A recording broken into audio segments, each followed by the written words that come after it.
all classes are being recorded. The fashion event critiques, to Marcia's question that she just asked, you need to attend 2 different fashion-related exhibits, documentaries, or events this semester, and the assignment is posted in Blackboard. You will also submit your critique through Blackboard. You'll need to upload a ticket or a program or an image or a selfie of yourself interacting with this exhibit or documentary or event. Here is a great link that you can use to go to a wonderful list of awesome documentaries that are fashion related. These are due by March 1st, so you can submit them at any time, and I look forward to reading them. Lecture prep. Caleb, do you have a question? Yeah. As far as like the picture, I don't have a picture of like myself there, but I have a picture of like the event. Is that okay? Yeah, that will be fine. Okay, all right, thank you. Marcia, if you watch the documentary, you can take a picture of your computer screen or your TV. That works too. The lecture prep questions, I've been getting a couple of these rolling in. Some of you have actually submitted for the whole semester early, which is great. But the purpose of these is to submit 4 relevant questions to the speakers that you're interested in before class, and then respond to ask one of those questions in class and respond back to me after class. Both of those would come to me via email. And you can do this for any of our lectures all semester long. The last lecture we have is on May 10th. So the schedule I will flash in a moment, so you can actually plan ahead and choose who you'd like to ask questions to in advance. A reminder on our social media, we have our Facebook page, YouTube account, and then Instagram and Twitter are also on here. Follow along for fun call outs and fun extra credit exercises. Someone has their TV on in the background. Sorry. Okay. So schedule coming up today, we have Ambika Singh, who is the CEO and founder of Armoire. Next week, we don't have classes. It's President's Day, so just plan accordingly. But the week of February 22nd, we'll have in Kate Sullivan, who is the GMM of Nike, and she's actually based out of Shanghai. So one of the themes that I hope you guys have recognized by now is that I'm really trying to get in people from all around the world this semester, since usually these classes are held in person and I'm a little bit more limited to New York. So today we have Ambika, who's based out of Seattle. Next week in 2 weeks, we have Kate Sullivan, who's based out of Shanghai. And on that same day, I'm also going to have a couple of students that are cultural fellows based out of Asia. So if you have any interest in working in Asia, this is going to be a really great class for you guys to learn about what it's like over there on the other side of the world. Week 5, Katie Irish, she's a costume designer in television and film, will be joining us. And then Laura Wales Holiday, who's a marketing consultant based out of London, will be joining us the following week. Week 7 is When Your Current Issues is Due. And then week 8, Karen Sebag, who's a bridal wear designer, will be joining us and also showing us her showroom. She's based out of Long Island. I won't go through the rest, but it's all here for you if you want it. A couple of people have reached out and asked me about the schedule after classes ended. These PowerPoints are always posted in the Blackboard, so you can always go back and find them there if you have questions. So I wanted to touch with you guys a little bit on sustainability, just a little couple of high points that I wanted to call out. I think that this is a really hot button topic, and one that I have been focusing on a lot in this class over last year and this year. And I think something that has maybe gotten a little lost in the shuffle this year with all the chaos that has ensued around COVID. But I think coming out of 2019, everyone was thinking it was one of the biggest issues facing the fashion industry in 2020. And hoped that there would be a lot of revolution throughout the year on getting to be more sustainable as a company, as an industry. In 2019, 53 million tons of fabric each year are sent to the landfill, and 70% of that, ends up in the landfill, but 53 million tons is produced, which is really outstanding, crazy amount of fabric. And any small amounts we can be doing to reduce that as both consumers and designers will make great strides for our future and what's going to happen to the earth. We're 20 to 35% of microplastics that flow into the ocean, they come out of the fashion industry, which is a pretty staggering number. It outweighs carbon footprint of international flights and shopping combined. Environmental protests at the London Fashion Week happened in September 2019. And from there, I think there's been quite a bit of large companies, particularly fast fashion companies, vowing that they were going to do something about this. Zara pledged to be 100% sustainable fabrics by 2025 and H&M by 2030. I thought this was a great quote from Patagonia, which has historically been a really earth-friendly company. It's really hard to work with old garments at various stages of use and breakdown, says Patagonia's Director of Corporate Development, Alex Kremer, who oversaw the Recrafted project. It takes a crazy amount longer. It's a much more daunting process to see a pile of jackets and to make something out of them than a roll of fabric. And I think that right there kind of sums up the crux of why this is a slow revolution that's happening in the fashion industry, because it is more time consuming, it is more expensive, and a lot of companies are overwhelmed by how to get going. So there's been an increasing response from consumers on both rental and resale, which obviously is reflected in our speakers from last week and this week. And while still relatively small, the number of sustainable fabrics used in mass market increased over 5 times from 2017 to 2019. 66% of respondents in the McKinsey survey for the state of fashion in 2020 said they consider the environment when making a purchase, and it was 75% of millennials. You can see here from the chart that the different generations reflect more or less heavily on how much they care about what they're doing to the earth. Probably not surprisingly, the boomer generation is a little less concerned with it compared to the Gen Z generation, who has a lot more time to be here on this earth, and I think has also, listened to discussions about this for the majority of their lives. So having said that, only a minority are willing to pay more than they are currently paying for the sustainable product or mission of a company.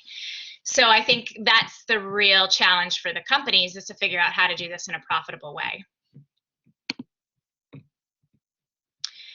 Last week I asked you guys the question on our end of week survey about how you as a designer are being more sustainable. And I think there's also a focus on how you as a consumer can be more sustainable, which is what is diagrammed here on this chart. One of the first things is just buying things on demand or custom made, and from a company standpoint, having less things that go to markdown and get wasted. Number 2, being green and clean. So the products that you're buying or the products that you're selling being made from sustainable sources and not polluting at the production of the product. High quality and timeless design. Number 3, kind of avoiding that fast fashion, the things that you buy that are sort of instant garbage, the things that will last you over a number of years and will continue to hold up against the test of time. Number 4, using fair and ethical practices. So that's also with who they employ throughout the world, and how they're paying people and how they're treating the world. Because honestly, it all has a cost on the entire human race, how companies are treating their employees. Repair, redesign, and upcycle. I think we talked a little bit about that last week, giving product, particularly kids wear, a second life. And then this week, we're chatting about renting, leasing, and swapping. Every single garment that's going out there in the industry, not just sitting in a closet, but getting more and more use out of it. And then secondhand and vintage being more of the crux of the issue of the resale of product. I think there has been a lot of growth of secondhand shops and renting options, as well as upcycling products, so reusing fabrics that have been used previously. I'm just going to quickly share with you guys my this really cool quiz that's on ThreadUp about how clean your closet is. So you can see here, you can calculate your impact. How dirty is your closet? The fashion industry produces more harmful carbon emissions than the aviation and shipping industries combined.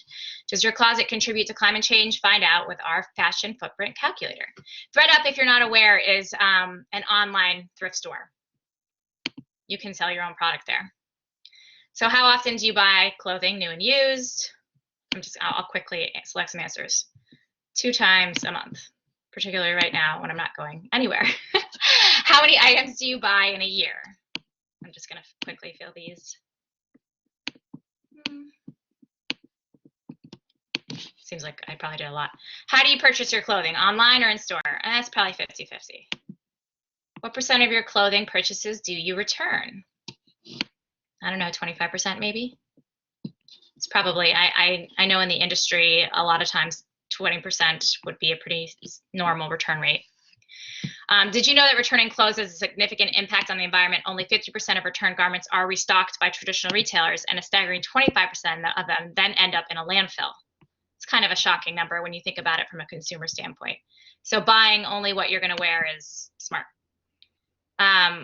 What percent are secondhand items? I think that this number is growing for a lot of people in the last couple of years. One way to lessen the carbon impact of buying new clothes is shopping from sustainable brands like Reformation and Patagonia. Designing garments using sustainable fabric instead of conventional reduces carbon emissions by 30%. Look for recycled polyester, organic cotton, tencel, and modal, and linen. Personally, I don't know about you guys, but I noticed a big increase over the holiday season of sustainable fabrics being used. How many clothing items do you rent per year? If you guys haven't gotten on the rental bandwagon, I highly recommend it. It is a great way to keep your wardrobe refreshing, and it offers, closet flipping fun without the waste. Renting one single garment from a service like Rent the Runway or Armoire increases its number of wears and reduces its carbon footprint by 30% over its lifetime. How many loads of laundry do you do a month? Oh God, with my kids, I do a lot. But laundry is really bad for the earth. 5 to 6 loads of laundry per week, which increases 55 pounds of CO2 emissions in an average US household. Just crazy number. Okay, I'll move a little faster here so we can move on to Ambika. But how much do you dry clean? 8 items a month. How many times do you do repair? Probably not enough. And how do you dispose of clothing? Selling or donating or trash? I mean, I try to sell or donate everything. I just have no idea how much actually makes it through, because you don't know how much they throw out. But only 15% of discarded clothes are sold, donated, or recycled. 85% of them do end up in the landfill. Reusing clothing is the most eco-friendly thing we can do. So just in my quick quiz here, which I'm not sure necessarily reflects me, but I got a medium, low to medium. It'd be kind of fun if you could take it for yourself. Let me know if you guys are a lot more eco-friendly than I just proved. But I think what's important about this to call out is just how much more everyone is thinking about their impact on the environment as they shop. So does anyone have any questions on that? I know I went through it kind of warp speed. There's 2 awesome documentaries I have listed here, which would be great for your fashion event critiques. The first is The True Cost, if you haven't watched that yet. Really gets down into the down and dirty of how the fashion industry is, what the fashion industry is costing our earth, which was never really factored in before to decision making. And Traceable, which is also a really cool documentary on a woman working on her master's who goes overseas to kind of down to where the product is being made and tracing back to where product comes from. So with that, I would love to introduce Ambika. Ambika Singh is revolutionizing the way women dress as founder and chief boss lady of Armoire, a high-tech rental startup based in Seattle. A graduate of Dartmouth College and MIT Sloan School, Singh brings 15 years of experience in the tech industry, working across diverse organizations, wearing a variety of hats. Singh played a key role in the creation of the internet startups Rover.com and TravelPost.com, as well as 2 major Microsoft product launches.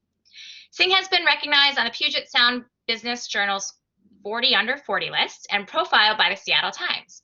She's been featured in the Wall Street Journal, the New York Times, and on the Today Show, and has spoken at Amazon, Microsoft, American Express, Harvard Business School, MIT, and the UW Foster School of Business. So with that, welcome, Ambika. Thank you. I'm really excited to be here. We're super happy to have you. I know it's always hard for any retailer to take time out of their Monday, so super great to have you on. I've already learned a million things, so I think I'm ahead already. Oh, good. Oh, good. I'm glad you liked it. My first question for you, I think you're probably the first speaker I've ever had on that comes from the tech industry. So tell us a little bit about your path before and kind of how you found your way here. Sure. Yeah. My background is certainly unusual in that way. So I'm a Dartmouth undergrad. I actually went to school kind of with a mind towards politics. I worked for our local senator, in my summers in between, and I kind of, I think after both my academic journey and my internship journey was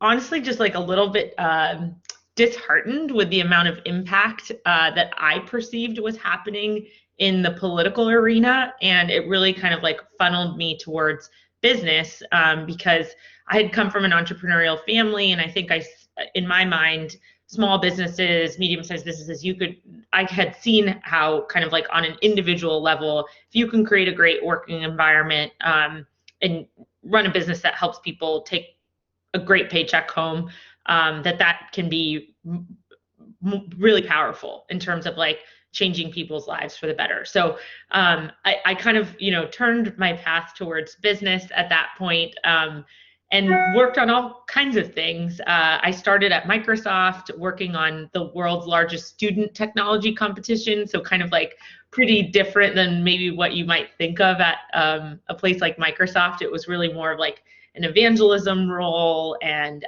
getting real close to inspiring students. I went from there to a couple startups, really got the startup bug at that point. I think that sort of thesis of like impacting people positively, starting with your employees and your customers and everyone that you can sort of like touch through that chain. In startups, it's just even more amplified because it's a smaller base, but you really you really live together in a space. And so I was super motivated to start something. I didn't have an idea, and so I decided to go to business school, which is sometimes an unusual path for entrepreneurs. I feel like, especially in the media, you hear these stories of entrepreneurs who the clouds kind of parted and the idea came and they walked towards it. It didn't happen that way for me. I really wanted to do something, but I didn't have an idea and I didn't have a team. So I went to business school kind of hoping I would find those things. I met amazing people in my first year, but ended up kind of getting a more traditional job, which I think was a good reminder for me that wasn't what I was looking for, which sometimes like jumping in can remind you maybe where you kind of started from. So I came back my second year really motivated to try to find something else to work on rather than to go back into a more traditional industry role. And it was at that point that I started to think about what became Armoire. So even then, I was trying all kinds of different ideas, everything from elderly care. I read a lot about loneliness with elderly people, which this was 2014, 2015, so way before the pandemic. And you can imagine that problem has only been exacerbated over the last year. So things as different as that. The most similar kind of, I guess, sort of in the fashion space that I also considered, I'm sure you guys have heard the term the pink tax, especially as it applies to dry cleaning. So I was like very shocked to learn about that and just kind of like start learning more about like, was there really something functional in dry cleaning that made women's clothing so expensive, or was this really a gendered issue? So it was actually, like some of those kinds of learnings around dry cleaning, and you referenced this already, learning more about like what the supply chain around clothing looks like brought a lot of things to light for me. So the issues that it sounds like you guys are already talking about how much waste there was in the system, and waste that affects the environment, that affects consumers from a wallet perspective, that it makes it super difficult for all of us to run businesses in this supply chain because there's so much leakage. So that was really fascinating to me, and it felt like probably, you know, I had come from tech, and so I was used to thinking about like, how do we take a problem that looks like something we might be able to solve and like apply some technology solutions. So I started to think about that. I was still kind of like very interested in thinking about, now at Armoire, we call her the boss lady. So the working woman. I love that. Yeah, she's most often working, most often mom. And so all of those kind of like amazing things about her life, but also some of the difficult sort of like asymmetrical things about her life were inspiring to me in terms of like someone that a consumer group that I could really be passionate about helping. And then the last piece was I got kind of like fascinated with personalization, especially as it applied to fashion. So it seemed amazing to me that, you know, in just one generation before us, from an apparel perspective, and I mean, you guys know this better than I do, like apparel is so important in terms of like how we express ourselves, not only as designers and creators, but also as consumers. It was fascinating to me that just one generation ago, we were all kind of like limited to what was in our town from a supply perspective, or what we could make at home. And in one generation, that supply side just proliferated to almost infinity.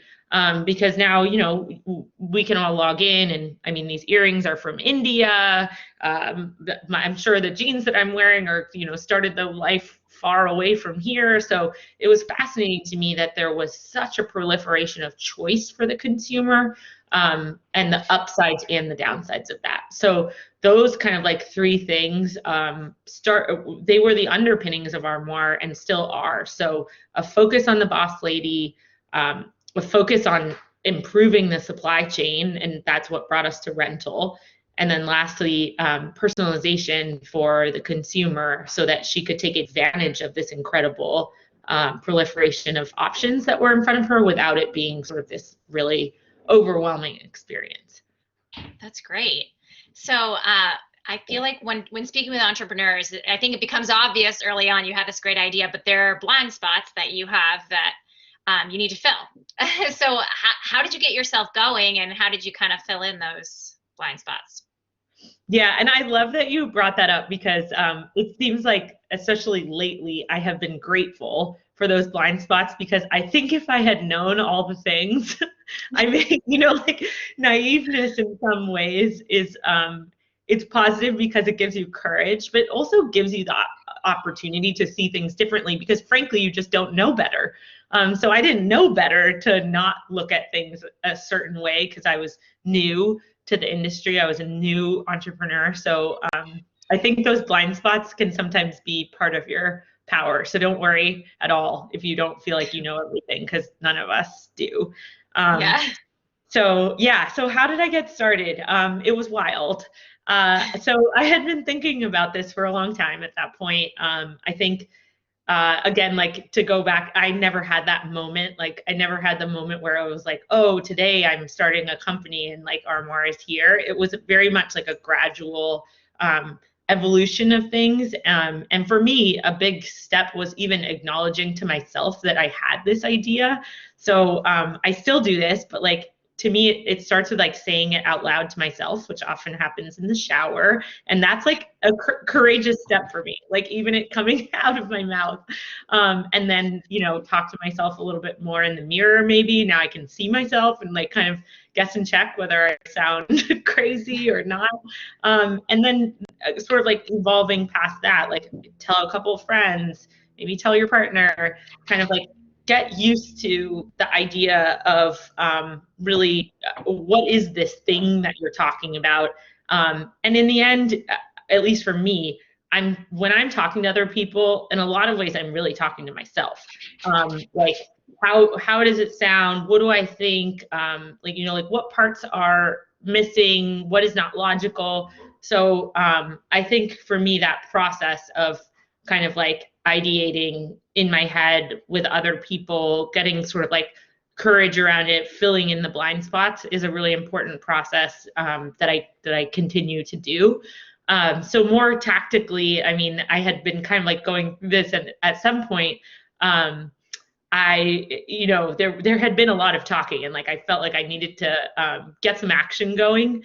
And so it was near the end of my business school tenure, and my very best friend was going to a wedding, and she was like, hey, can I borrow a dress for this wedding? And so I put on my big girl pants and I was like, no, you can't, but you could rent it from me. And she was like, what? I just wanted to borrow a dress from you. I was like, well, okay, listen, like I need to get this thing off the ground, and I need your help. So will you please just rent this thing from me? And she became our very first customer. Cool. Nearly 5 years later, she's still our customer. She Venmoed me $149. I bought a bunch of dresses from the internet, shipped them to myself, repackaged them in a box, brought them to her house. So just to take a tiny step back, I guess I should have explained this. The way Armoire works is that it's a subscription. And in theory, we take some information from you and then give you a set of recommendations. And you pick from those recommendations something between 2 and 10 items, and we ship them to you. So I had this idea, but of course, like I didn't have any of the parts of that thing. Oh, thank you. Yes, that's our. Here's your website. How it works. Yeah. We're getting a very personalized description of how it works. Here's how you tell everyone else. You can give me feedback about whether what I'm saying is reflected on the website, because that's always a challenge. So yeah, so you know, the difference between like what I envisioned for the company and what was really happening on day zero were completely different things. You know, I was the algorithm, the buyer, the packaging machine, the warehouse. But you know, that was honestly how it started. And she told somebody about how cool this was at the wedding, and that person asked if they could also have a subscription. And so now suddenly I had 2 customers, still had no website or any of those things. So I'm still buying things from the internet, and I did that for a long time, and you know, hanging the clothes up in my apartment, and you know, hoping that everyone was sort of the same size, because like I didn't really have a plan about what was going to happen if, you know, people of like lots of different sizes started coming in. But yeah, that was how day 1 to day, you know, 50 sort of happened. That's super cool. I like that. I like how personal that is. I mean, obviously I'm flipping through your site now so everyone can see, but you have now grown to kind of 3 different levels for your customers, for your subscribers. So 4 items, 7 items, and unlimited. Students, I'm curious, how many of you guys have rented before? Anywhere? Never. Everybody just raise a hand, or There's not never? that many options for men. Yeah. If you're raising your hand, Andrew. I just got one person to raise their hand. Is that it? Or was that Andrew saying that there aren't Oh, options? I was just raising my hand to participate. Oh, yeah. So only one person out of 32, or I guess I'll say 30 because 2 of us are here. One person has rented, and Caleb has 2. So actually, where did you guys rent for men? It was just like for a wedding, so just like a tux from like Men's Warehouse or something like that. Okay. Yeah, Oh, mine was got similar. it. Okay. Got it. Which is a very old model of renting, I would say. It's a little outdated. How was your experience? I mean, it was for like a suit that I was really only gonna wear one time. Like I wasn't mad at it, but I feel like I Yeah. personally have been like shopping at like Plato's Closet and like trying to thrift like the past few years, which I feel like is like, I don't know, that I love that model a lot more than just buying at like just like whatever store. Yeah. I was curious, is anyone willing to share why you have not rented?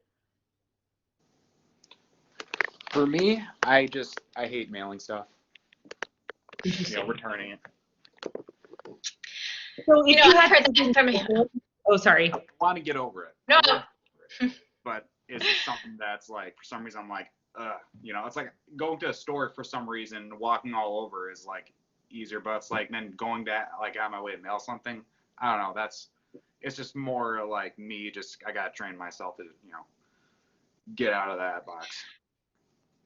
Yeah, so I will say I rented when I was pregnant the last time for maternity clothes, and it was awesome because especially towards the end of your pregnancy, nothing fits right, and you wouldn't want to buy things because you're gonna wear it for 2 months and be done with it. And so my sister's pregnant. I recommended it to her, and she said the same thing. She was like, I can't go return things. And I'm thinking going into a store is actually way harder than dropping it at the mailbox. Especially the way that you guys have it set up. I feel like so you can talk about how you're set up actually, but it's easy. It's to your point, that it's super interesting because that's something that we hear all the time. And the way that we originally started the company was only with that unlimited plan.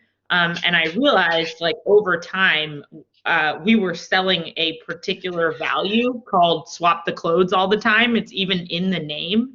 So a big reason that we evolved to that capsule plan is to try to kind of reduce the burden on shipping. So we're giving you lots of things at once that in theory you can use as a capsule wardrobe so you don't feel the same pressure to return.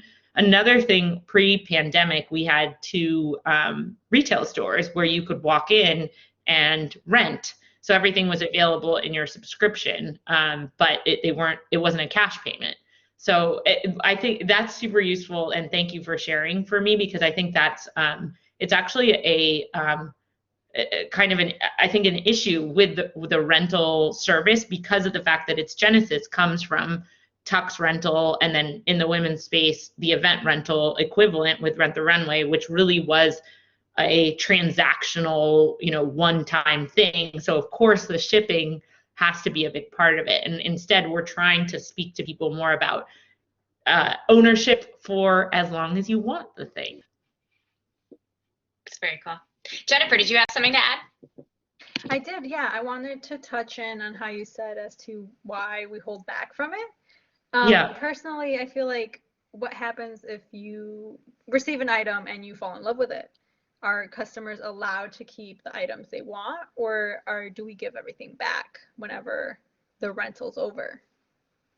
So we do sell things to our customers, and we use a dynamic pricing model to reduce the price to make it more attractive to customers to buy it, since it is already used.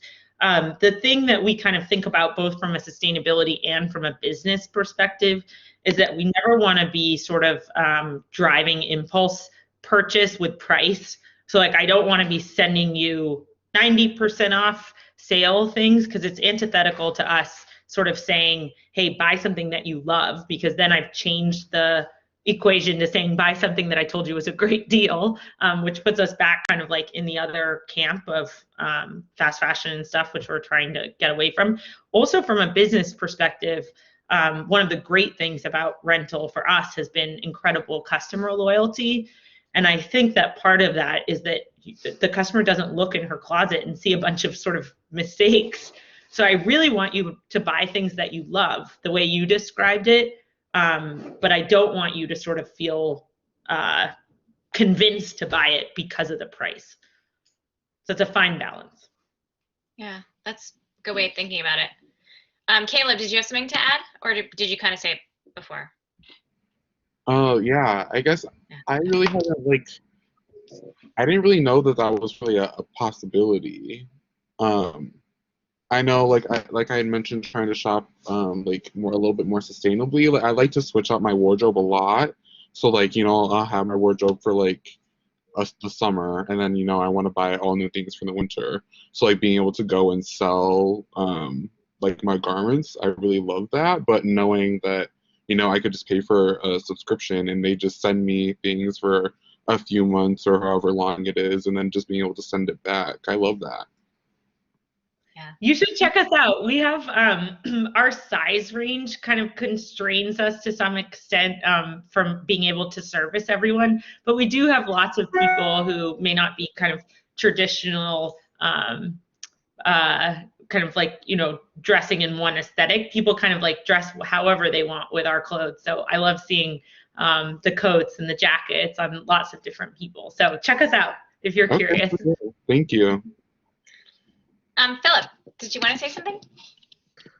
Yes, just to kind of add on top of that, I guess for me, piggybacking off on what others have said, I guess mine is a little bit more personal in a sense that when it comes to my personal style, I find that most of if there are rentals, I guess for men, it's very hoodie, t-shirt, carpenter jeans. Like that's not really me or my aesthetic. And then if I do switch it up, like it's the market for that, or I guess the buyers or whoever the ideas for that don't think that far ahead that, certain people may like to dress a little bit a different type of way. So it really restricts on the options that I have to do that. So for me, I'd much rather just buy something that I know that I love as opposed to renting a whole bunch of stuff that I know that I won't.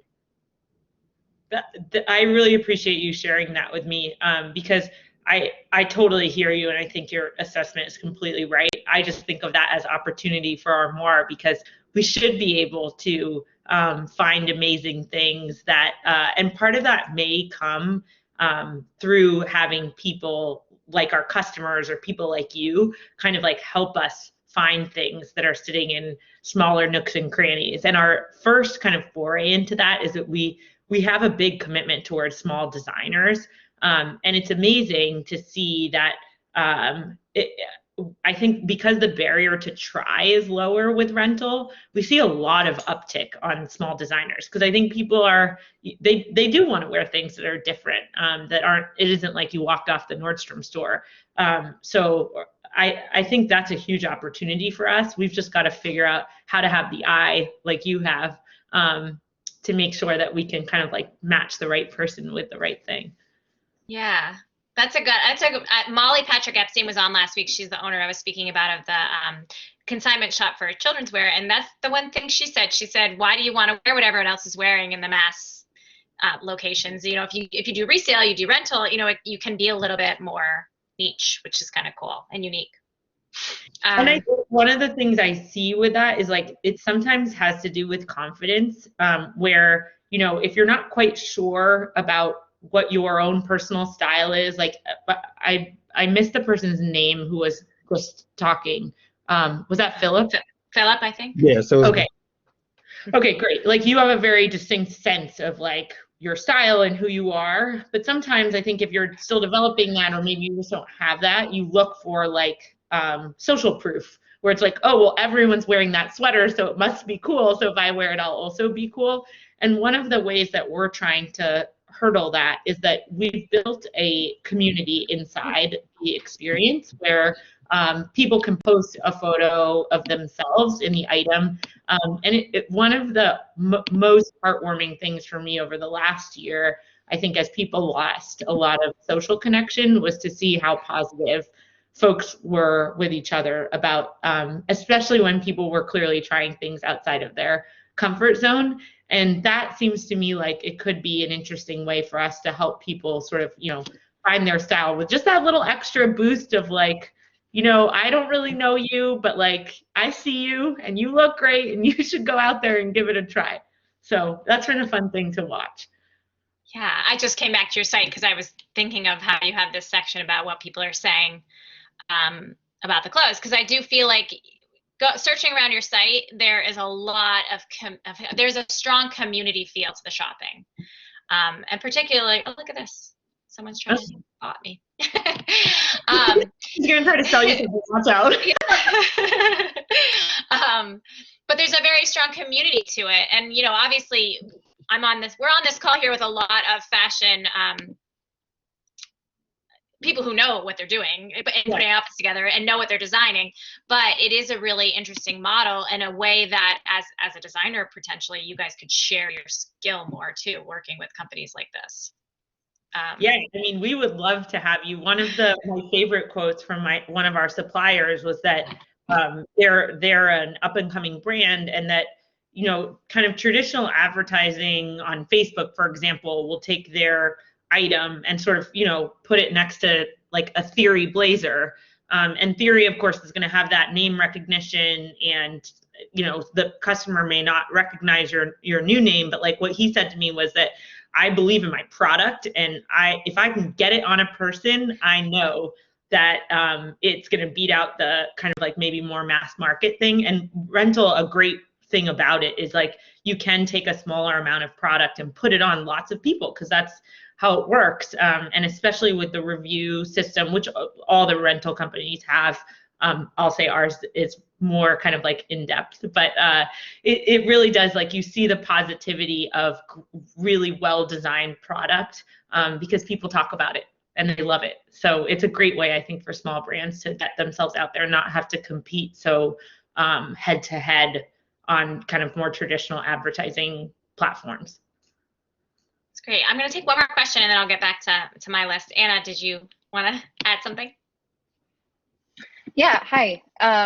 So with, like, piggybacking off of Caleb and PM, so then do you have more than just like individuals even looking to kind of maybe work with your model? Like, I guess, are there larger companies or any like filming companies or anything like that that want to do rentals and like figure out like what you are doing for, like, I guess, temporarily, giving clothing out and then cleaning it when it comes back? And like, are you looking to expand, I guess, your just working with individuals? Are you looking to also maybe expand and work larger? That's a great question. And we did our first movie during the pandemic. So you had to, okay. We have. It was, it was a small movie. We didn't really do it as a for-profit experience, because it was a really small movie, and so we kind of did it for experience. But it did open my eyes to the fact that, like, this could be a really interesting business opportunity for us, because it was relatively lightweight, because there was a costume designer. So like, in terms of the lift on our side, it was actually almost simpler, because instead of having 12 customers, we really had one customer, because the costume designer did all of the selection. And then we're hoping to use it as a PR mechanism, because our clothes are the whole movie. So I think that's a cool. great point. Yeah, but cool, very awesome. Insightful question. So thank you for bringing that up. I'm trying. Actually, just like, let me know. Yeah, I was going to say, Anna, we should ask the same question, because we do have 2 different costume designers coming in this semester. We should ask them. I mean, I know they often, costume designers that I've spoken with in the past, they work with rentals, but I've never heard of someone working with a rental site, a contemporary rental site. And I'm always really fascinated to hear from our costume designers that the hardest thing to shop for is contemporary, they find. They actually say the period pieces are easier, because a director or the powers that be are going to say, oh yeah, that looks 1940s-ish, sure, that works. And whereas the contemporary stuff, everyone's got an opinion, there's kind of like a lot more pushback, they know it's easier to get. So it would be really cool to talk to them about whether or not they would ever consider using a rental market, or if they have. Send them to me. Yes, I will. That would be great. Whenever people can start filming and doing theater again, but hopefully soon. Absolutely. So I feel this was awesome, this interlude, but I want to backtrack a little bit about how you get set up, how you go find your product and get it live on the site, and then how you really get to know the customer so you get the right thing to them. Yeah, so for a long time, I bought, off-price retail. I dallied a little bit into to use clothing, like buying it from either walking into probably like the woman you guys talked to last week, walking into a store, or buying it from a place like ThredUp. And over time, as we got bigger, and frankly, as brands were generous enough to take a chance on us, we started to get wholesale relationships. And the first couple are tough, because everyone wants to know who else you're working with, and are you a good partner, and all that kind of stuff. So I was super lucky to have a couple of young brands take a chance on me, and which I always remember. In this industry, it's like, I think, at least in my experience, that people have been very helpful to me. So I think that this whole like claws out stuff, I have been fortunate not to see a lot of it. I've seen more on the flip side, like people really trying to help each other make it work. But yeah, that's kind of like how I evolved from buying secondhand and off-price retail to wholesale. Now, fast forward 4 years, our mix is sort of we're buying in all sorts of different kind of like nooks and crannies. So the lion's share is wholesale, but we're also buying from some amount of kind of like what I would call in between secondhand and not secondhand. It's basically tags on stuff that has been cleared in a lot of cases from like boutiques and retail stores. And the reason that we're able to do that is a really interesting thing about rental is that the calendar is shifted from retail. So our customers are trying to rent something for literally for today or tomorrow. Whereas like a traditional retail customer is going to buy a jacket, you know, a couple months ahead of time from when they really want to wear it. And so I bring this up because we keep looking for examples of how we can kind of like get back to that premise number one, which is like there is so much waste in this supply chain. Like how can we take advantage of places that there are so that we can fulfill our mission and also get price advantage. So supply now comes from lots of different places. And what was the second part of your question? Sorry. Well, actually, I got one follow-up question is how many units do you typically buy then of a certain style? Does that make it a challenge working with wholesalers? It doesn't. Like it depends on scale. You know, for the really large brands, they want us to buy more stuff, and we're always kind of trying to hedge with, okay, we're rental. This will be a great way for you to get your product on people, stuff like that. With smaller brands, we're kind of, you know, our unit purchases are okay. My preferred strategy as a retailer is to buy very broad and shallow and then have a chance to call the brand and ask for more of a certain item. Clearly, that is a problem for the brand. So it's sort of like, that's my ideal version. Then for the brands, they want to be able to plan ahead of time. So they would like me to not do it sort of just in time. And so where we end up is somewhere in the middle. But yeah, as production cycles get shorter, it gets easier for us to do things like that. Yeah. I think the second part of my question before that was about how you actually hone in on what the girl wants or the shopper wants. Yeah, so that's where we use quite a bit of data. I mean, the most basic is kind of like what is the rental propensity of this item. So like if you take the example of, let's say I do the buy in the way that I want to, which is that I get 2 items in every size across maybe 10 different styles, and then I just watch. So what moved out fastest? What stayed in the customer's hand the longest, how many times the customer wear it, and then what's the sell-through.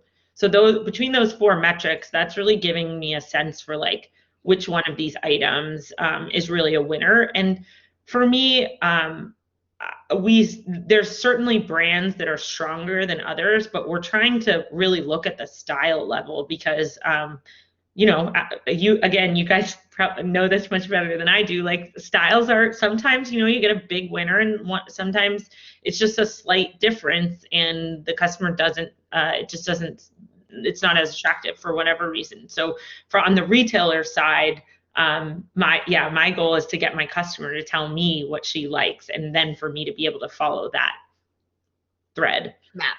Yeah. That's great. So I was stopping before on your site before because I feel like female empowerment is very central in your mission for the company, even supporting other female-led companies, which is great. And you know, kind of wondering what that does for the overall company and the attitude and culture. Yeah, I mean, I think for us it's been super important in a couple different ways. So I have been very fortunate to attract really amazing women. And sometimes that is them sort of, actually, I shouldn't say sometimes, I would say in the lion's share of cases, they have found us because they're often leaving an environment that is not great. And to me, I think that is the most sort of like inspiring way of me looking at like how work environments are going to change, because the most talented minorities, whether they be women or people of color, I think they are going to select into working environments that work better for them.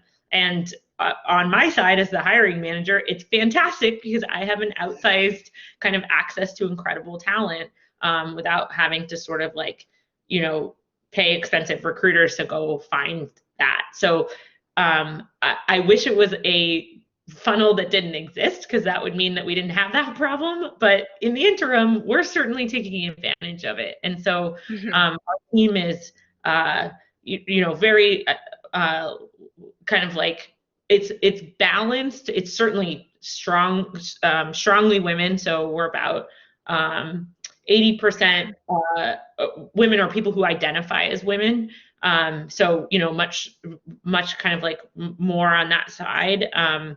We're really proud of the fact that people come from all kinds of different backgrounds. I think that's like an interesting thing about our business in particular, because we're building MIT-born technology and we run our own warehouse and we have our own buyers. People come from, everything from PhDs at MIT to, people who have grown up in the retail industry who may never have, completed higher education. And everybody, this sounds like so trite, but it's so true. Everybody has a hand in putting the box on the front step of the customer. And so I don't have a challenge sort of reminding people that like the warehouse team is as important. In fact, the warehouse team is what pays all of our paychecks. So the product's got to get to people. And I think that creates an environment that's really special, because there's a lot of mutual respect for the skills that people bring to the table, because together we're able to get that box out the door. That's great. How I feel like one of the hardest parts about launching a company, particularly a fashion company, is customer acquisition. How did you go about getting, you started with your friends. It's a good place to start, but how did you get to that next layer? How did you add people into the fold? Yeah, so customer acquisition has, I think, is always an evolving thing as you learn, and as you may have cash in the bank or not, because I have been through those different things, and it's not linear. Sometimes we have cash in the bank, sometimes we do not. So the most powerful customer acquisition method for us, and I would say that from a cost perspective as well as quality of customer, is referral. Referral customers tend to be extremely strong because anecdotally, the way it happens is that they have had a conversation far away from you for a long time, and you're not part of it. And so it has all the more credibility in it.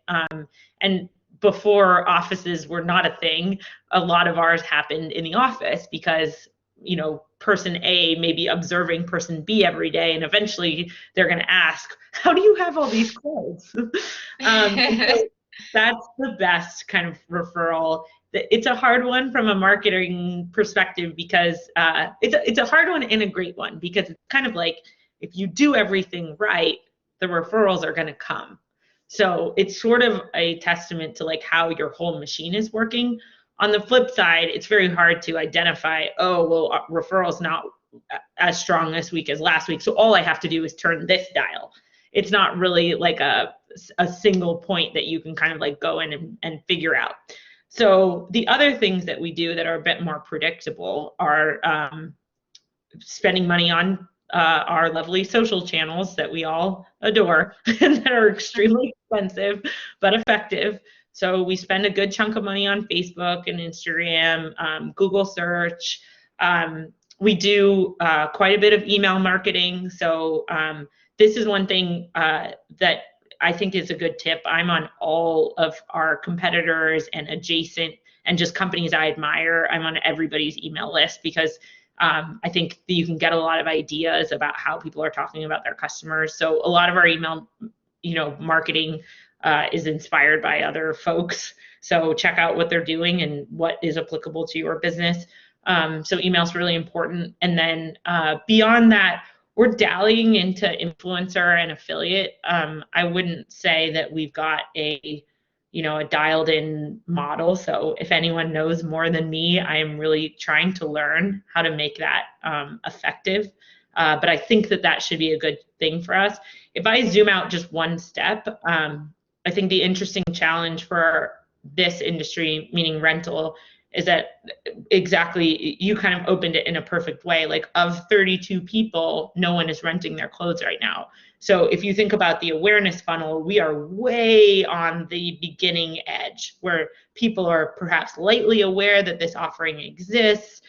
They may be lightly aware of one or two brand names, but it's not a conversation yet where people are trading off between, you know, two great sweatshirts or something. Like, we're far away from that purchase decision. So when I think about the acquisition funnel, we're up here where we're talking about like maternity. Okay, this could be a great solution for maternity. Okay, you really care about the environment. Let me talk to you about how this might be good for your carbon footprint. Maybe you really care about being able to change up your look, and so right now you're doing a lot of fast fashion. Maybe I can kind of like talk to you in those kind of terms. But like the awareness funnel right now, most of our customers are way up here where they're sort of in the rental. What is that? And that's where we have to start having the conversation. And I may be putting you on the spot with this, although you seem like the type will definitely have the answer.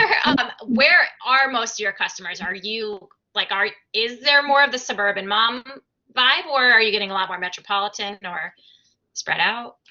It's pretty geographically diverse. An interesting thing has been that over the last year, we've certainly seen growth kind of correlate to the pandemic. And so in this up. Well, no one's renting pants or skirts. More like the places that perhaps didn't have as much of a pandemic response.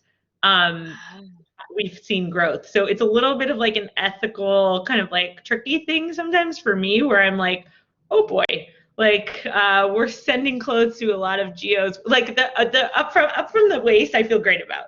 You know, if I'm like, we're sending you, you know, clean clothes and it's making your morning and you're still staying home and it's no big deal. Sometimes when I flip through the inventory browser and I'm like, oh, this person is definitely not staying home. Absolutely. So that's like an interesting thing, because growth has definitely, in a way, like if you would have asked me that question last year, I would have said, you know, no trends really from a geography perspective. Now we have trends, and they're really reflective of scary in a different reason. Yes, how strong of a lockdown community do you live in? Yes or no? Interesting. That's super interesting. Yeah, that was one of my questions for you as well, was just kind of how you guys have had to pivot this year. That's a nice segue. Obviously, where you're shipping, but what else? You know, what else has had to change for you guys? So I can probably say pretty confidently that we never owned a pair of sweatpants before COVID came, and that is not the case. One of the things about our inventory model that I think really helped us, because we had this kind of idea of like, you know, buy broad, watch performance, and then try to chase. That naturally led us to start to pivot the inventory even before I think I had internalized how bad this pandemic was going to be, because suddenly, you know, people thought maybe they were staying home for a week or two.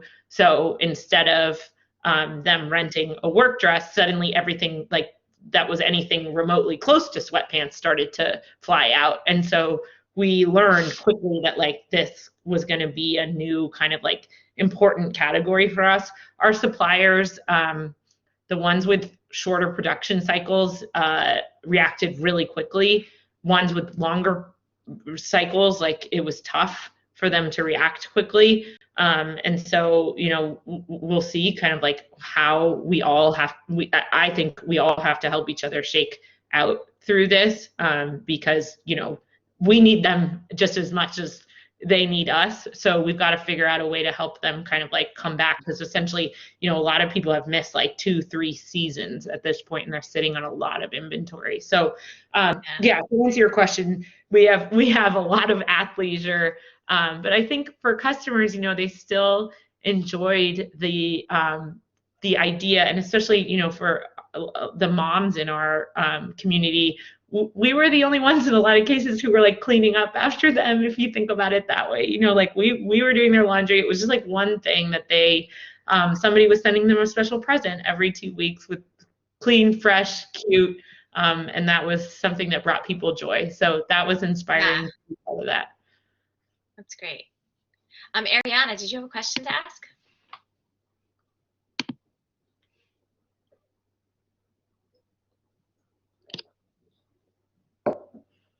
Maybe not. Oh, there Can she you is. hear me? Yes. Hi. Hi. I was wondering, like, you spoke about some demographics, like mothers who obviously would rent clothes if it's just 9 months, but they need like maternity clothes. But I'm curious, like, what do you think is the driving motivator of your motivation of your customers to rent if we're all staying home? Because I feel like renting for me, I think of like events or like even just going to work if we're all kind of home anyway. Like, why do you think people still want to rent? It's a great question, and you know, I was very worried that sort of like the impetus would evaporate, and then I think, you know, if I just use myself as a case study, I probably didn't really, you know, like shower even for the first like couple of days. I was like, oh, this is great. I live on my couch. Like, this is amazing. But pretty quickly, I think, to get up and like be my professional self, I realized that, and this was kind of interesting because we've always preached kind of like along with our empowerment message that this really should be about you. Like, we're not asking you to wear clothes that you'll never see us say like, show me your body type and I'll tell you what looks good on you. We'll ask you what makes you feel great, what part of your body do you want to show off, but really like this is about you and how you feel. And I think the pandemic taught me that lesson, perhaps like I had been preaching it but hadn't learned it myself. I ended up changing my clothes because it made me happy. You know, it was like, hey, I have this, today I'm wearing this kind of like very comfy blue sweater with these fun sleeves, and it makes today different than yesterday. You know, somebody might comment on Zoom, we'll have a little conversation. I ended up doing a lot of like sequins and bright colors, and it was just, it's kind of like the same sort of idea about fashion that I think we've been talking about for a long time, that like you should wear it to express yourself and to make yourself feel great. And if you're at home, man, and you're still doing it, it's about you. So I think that's really what came to be. So in some ways, it's kind of powerful that we and sort of everyone around us learned that lesson. Yeah, that's great. I had on the CMO from Warby Parker last semester, and she was like, we were really lucky that we were in this zone because actually our business has been on fire because everyone wants their new glasses because they're actually seeing people day in and day out. And I don't know if you're seeing similar with accessories too, but I actually so in our checkout flow, we just started selling items like socks and things and so blue light glasses are on their way to us from a small women-owned brand. So we'll see. Oh, that's great. Yeah. Very cool. So one of the other, I touched on this before, but I'm really focusing on how different cities have different personalities since I'm able to have someone from Seattle on the call. Tell us about where you've worked and, you know, what the personality is of the places that you've worked city-wise. Yeah, so I've been pretty Seattle-centric, I guess, in my professional life. I've had longish stints from a client perspective in London and New York, but I've always worked at companies based in Seattle. So I don't know if that changes. Should I just speak to that? Oh, yeah, tell us about Seattle. Okay. Seattle is kind of like an interesting, I'm sure you guys have heard the kind of stereotypes of, you know, it's pretty crunchy and there's a lot of tech and outdoors here. And I would say it's pretty true. I think there's a lot of focus on comfort. You'll find people talk quite a bit here about sustainability and, you know, secondhand, and like somebody mentioned thrifting, it's very common. So I think the kind of comfort with clothing is an important part of like how fashion is reflected here. A lot of people bike and walk and you know our rain. So I think there's like physical limitations to how like fancy, particularly footwear gets, or like how white those jeans get. So there's some element of just like practicality that because it's such an outdoorsy city, impacts the way people dress. As a hilarious anecdote, I'll tell you, when I went to Microsoft straight out of college, I was coming from the East Coast, and so I had a suit, and I went to my interview in like a navy blue suit and like a popped collar or whatever. And I remember that when I got the job, the hiring manager gave me some advice. They were like, before you come in, by the way, if you wear that, people are going to think you're here from the government and you're like here to fire people or something. And I was like, oh, okay, well, that's interesting. So I never wore Microsoft or ever again, probably, until I went back. That's really funny. That's really funny. Great. I think that's super helpful. Can you tell us what you feel like is the hardest part of running your own company? Yeah, I mean, I think that's a great question. And again, like goes back to sort of like the blind spots that I didn't know. I mean, the hardest things are the personal issues. Like, I mean, this last year, when the pandemic came, we laid off about 40% of the company.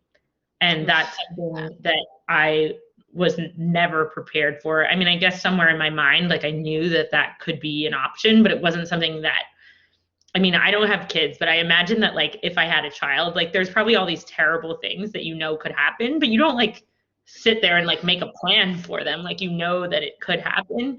It kind of felt like that, where like I knew that this day could come. I certainly had no plan or no strategy. So I think, and that's the most extreme example, but on a regular basis, you're so involved in people's lives and you want to do the best you can by them. So, people's childcare situations or their own crises at home or all of that kind of like becomes a part of your life to some extent. And for me, it's the hardest but rewarding part, if you can make a little bit of a positive impact on somebody's day. And, all of that stuff starts with the people closest to you. So in a small company, for me, it's these people I see every day. I value that and I am grateful to have the opportunity, but it is not easy. So I would say this is the hardest part. Yeah. How about flipping that on its head? What's the best part? Oh man, I mean, I guess I would kind of respond in the same way, where it's like the best part is, to see people. It's amazing to see people kind of like actualize things that they want to do. So I learned this from an early manager of mine. He said, like you should always be prepared with an open heart to let the people that you like and respect the most, let them go from your organization and like hope that they fly to bigger and better places and the things that you want. And it's so difficult because like your best people, you're like, no, I want you to stay here forever. But it's a really rewarding and incredible thing. So I think, for me, it's like to see people become who they want to be, whether it be inside our organization or somewhere else. It's incredibly rewarding. That's awesome. That's a great response. I love that.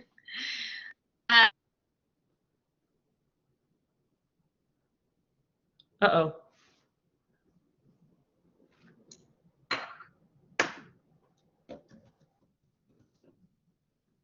It looks like she might be reconnected. Sorry. I think I cut out for a second there. Don't worry. And what piece of advice would you give students that are looking to start their own company one day?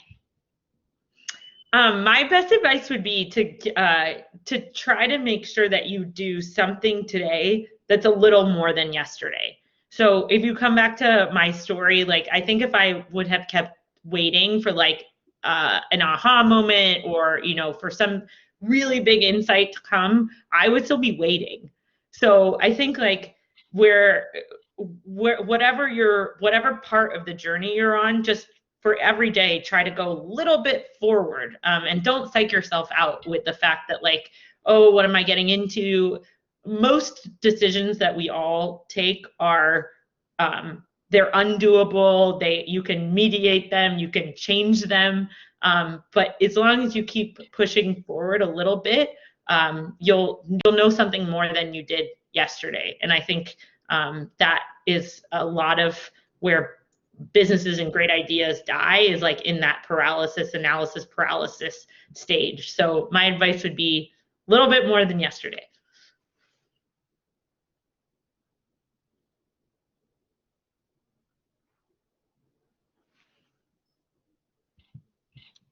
Sorry, I froze again, but That's I'm back okay. now. Okay. Well, hopefully you have some time to field some more questions. Are you Yes, in a rush to absolutely. pop up? Okay. All right, No. great. Anna, you have your hand up. Yeah. Just to like go back into when you said you had to unfortunately lay a number of people off, where are you at now, at least with the way like small opening up has been happening in different areas of America, and just where are you at right now, I guess? So from our peak size, we're still about half as big as we were so it also, we were on kind of an incredible ramp. So in 2019, we grew nearly 400% over the course of the year. So there were months where we were growing 30, 40%. So we were coming off an incredible ramp that I expected to keep going. So one challenge or one problem when everything fell apart sort of like off a cliff was that we were built for an extra quarter worth of growth, because like hiring and stuff doesn't happen instantly. And so we had built capacity. So we were already a quarter ahead. So we didn't recover that, and then we're about half as big. So from a personnel perspective, it's been really challenging. I think the sort of the state by state laws are different everywhere, but one of the great things that Washington did was it let you keep your employees on standby, which kind of like materially doesn't change things that much. But we were able to keep paying health insurance for our employees that we put on standby. So that was, I think, at least that was what we could do. And the standby kind of like designation helped us make that easier. So yeah, long story short, we've still got a lot of room to regain the ground that we had. But looking forward, I'm very hopeful because kind of, as the professor teed up in the beginning, I think a lot of trends are moving in the right direction for rental in terms of like consumers' cognizance around like responsible fashion. I hope that, to Philip's point, like we'll be a place where you can find incredible uniqueness in an easy way. So as consumers seek kind of less uniformity and more originality, I think that rental will also be an incredible way to find that. So I see things moving in the right direction, but of course, like we and everyone else like really needs these macro factors to happen. So we need that vaccine to get into people's arms. Yeah. I think that will be the most helpful thing, frankly. Yeah. And to kind of follow up on that, are a lot of your, I guess those who are working in the office, are they all of them like remotely working currently?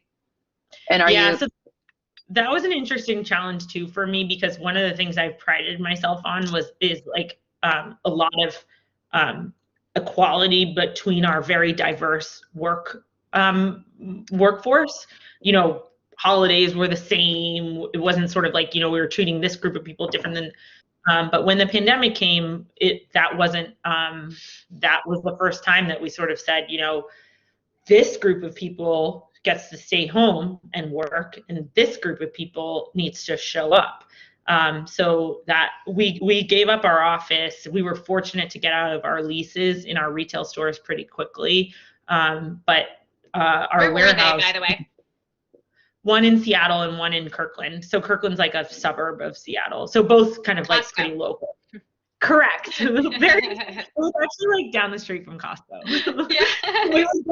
That traffic. So like people would go to Costco, shop, and then come and drop off their clothes and swap and like go home. That's but yeah. Yeah, so it's been interesting in that way. Very interesting. Cool, thank you. I feel like you guys have a really great value for rental. Like, I mean, compared to like Rent the Runway, for example, your model is a lot more entry price point for someone who's just getting into the rental mode. Well, that's what I'm really glad to hear you say that. And really, I mean, our view on it is that really, I mean, other than that item that you fall in love with, I can't remember who kind of articulated that so well, but other than those items that you really fall in love with, the rest of it you should wear for as long as you want, and you should send it back to us. And one of the sweetest things I read in the customer feedback quite a bit is, I love this item, but I want someone else to experience it. And so it kind of like the clothing gets this transient sort of like life of its own. And I love seeing people sort of like get that sisterhood of the traveling pants type, like infused with the power. That's so cute. Yeah, I love that too.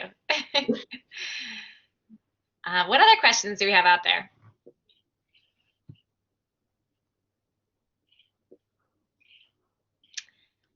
Kathleen.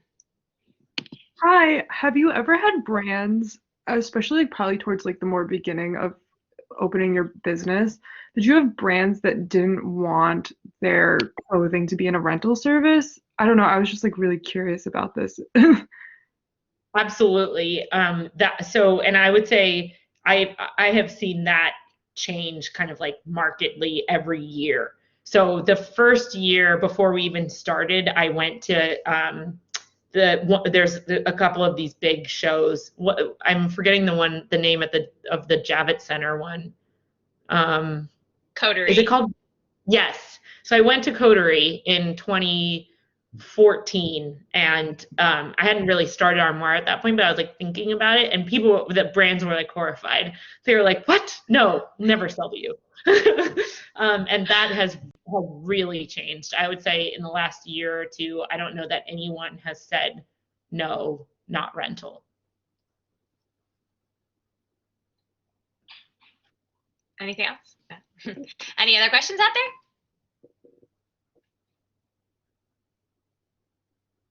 Well, I just really want to thank you guys, and sincerely, if you have ideas for me, I mean, you are in it and you guys are thinking about this. I would super appreciate anything that comes your way. I'm really accessible on LinkedIn, so I appreciate you spending this time with me. So you and I were connected through the founder of Tomboy X, which is a great company. And, you know, she actually put out like a little assignment to my students and rewarded them back with like some promo codes and stuff. So if you were interested in doing that, you are very welcome to. I'm sure the students would love that. But I can connect your message and send it back to you. Oh yeah, I would love that. I will definitely send you a better articulated assignment than just send me your random ideas. Let me do that, and then I can send promo codes too. Yeah, I mean, if you guys haven't tried rental, I'll definitely send you a great promo code because I'd love for you to try it, and I think it's interesting for you professionally and personally. Yeah, actually, I asked you before about your geographic. Your geographics of your customers, but what about your demographics? Are you finding one age zone or one generation is zoning in more than another? So interestingly, this is kind of shocking to everyone, including me, our strongest kind of like 5-year chunk is 35 to 40. And I think people always expect it to be a younger consumer, but I think, there's... No, it makes sense. I mean, everyone I know is doing it, so I guess it makes sense. Yeah. But I feel like it's a time in your life where you're like, okay, been there, done that. Maybe your body is changing shape a lot because you're having kids or have kids and are whatever, growing. Yeah. But I feel like rental kind of gives an opportunity for people who are in the flex zone. Yeah. And a little more disposable income, probably. Right. I'll totally take you up on that and send you a little a question or two and some promo codes. Awesome. Thank you. Anything else from the students before we switch to the survey? No. Okay. Well, thank you so much for being here. It was really lovely to have you. And Yes, Thank you. I so appreciate it. We wish you the best of luck at getting back to 100%. You'll be there in no time. Thank you so much. Take care. Bye. Students, I'm putting this.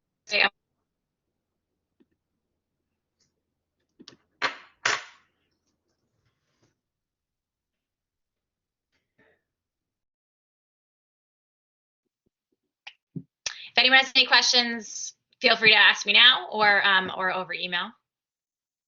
And I will see you in 2 weeks, not next week, obviously. Hopefully you know that, and you're going to do something fun for your day off. But I'll see you in 2 weeks for Kate Sullivan from Nike.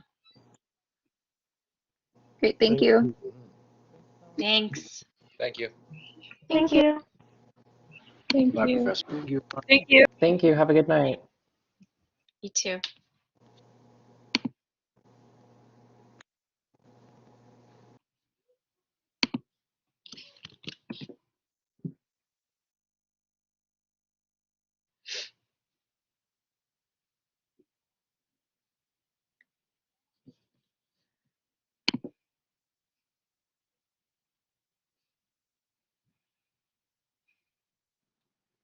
Thank you, Professor. No problem. Have a good night. You too. Professor, this is Andrew. Hi. Hi, so I forgot to do the survey last week. I submitted it kind of like in the beginning of class today. I'm not sure if that'll make a difference in like seeing like that we've been in attendance for all the classes, but yeah, I just wanted to let you know. Okay, I'll take a look at it. Actually, the reports will tell me how long you're in and stuff, but make sure that you always fill it out, just because it's also just about paying attention and being there for the link too. So. Gotcha. Okay. Thank you. Have a good week. Okay. You too. Bye. Thanks. Bye-bye.